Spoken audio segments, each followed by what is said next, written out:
Jack and Jill went up a hill to fetch a pail of water. Jack fell down and broke his crown, and Jill held a blood sacrifice to her dark lord Satan, master of all things evil, so that she could gain his grace and goodwill. Hi guys, it's Tuesday here on FiveFreakinFriends. I'm Marcos, and we're talking about fairy tales. Now, there's multiple ways to do this. We could either dissect a fairy tale, talk about characters in fairy tales,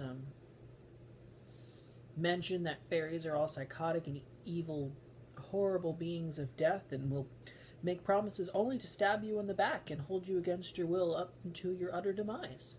We could talk about all these things, but today we're only going to talk about nursery rhymes. Humpty Dumpty sat on a wall.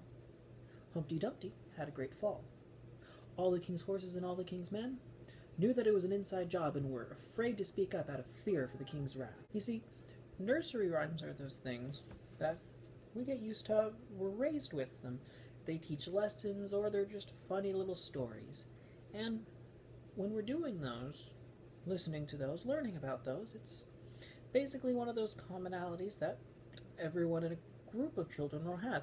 I don't know if they tell the same stories in other countries, but most people have some variation on it, and I think it's neat that even though we grow culturally diverse further and further each year, each day, each hour, each second and minute, that certain things are just all similar in what lessons we teach and what lessons we learn.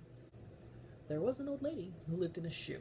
She had so many children and knew just what to do. She sold them into slavery, and brimming with glee, she took a very long trip to Tahiti. As much as I could say about fairy tales and nursery rhymes, it might just help if you go back and read them again.